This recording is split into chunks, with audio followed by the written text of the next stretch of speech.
Ma mère, elle va me chicaner après, là. Voilà, t'es fâché.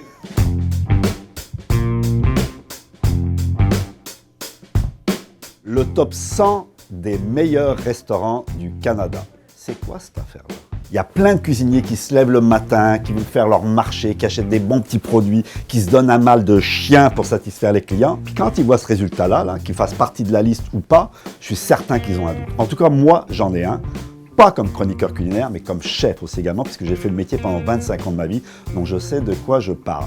Donc il y a un restaurant italien à Toronto qui s'appelle Buca, qui est le numéro 2. J'ai été manger, c'est très bien, belle ambiance, etc. Mais est-ce qu'on fait un concours de popularité des restaurants, dans les 100 restaurants qui sont les plus populaires, ou on fait vraiment un classement des meilleurs restaurants? Comment imaginer qu'un restaurant comme l'Initial à Québec, qui est un relais château, relais gourmand avec un chef exceptionnel, dont tout le monde vante les mérites, se retrouve au 80e rang? Là, il y a quelque chose qui marche pas. Je pète ma coche ce matin parce que ça n'a pas de bon sens. C'est clair, ça? Ce qui est incroyable dans ce classement, c'est le mélange des genres.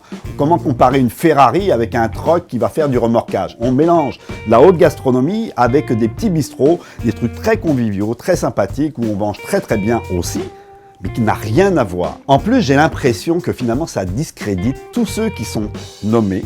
On va parler des 28 restaurants, par exemple, de Montréal et du Québec, qui font partie de ce classement-là, qui, eux, font un très bon travail, qui n'ont rien à voir avec ce classement aberrant, et qui sont certainement très contents d'en faire partie. Mais comment être vraiment content quand il y a des aberrations et des oublis incroyables, comme la Chronique à Montréal, le Poivre Noir à Trois-Rivières, l'Empreinte à Sherbrooke, le Saint-Amour à Québec, le Panache, même Laurie Raphaël ne fait pas partie de cette liste.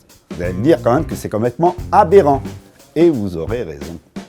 Moi, je pense que la sélection, elle est bizarre, elle est orientée, elle est copinage. Puis ça, franchement, ça me met en taille. Bon, bah ça a de l'air que je vais aller manger de la pizza ce midi, parce qu'il paraît que si tu fais de la pizza, tu risques de faire partie du classement des 100 meilleurs restaurants et peut-être même dans le top 10. Bye bye.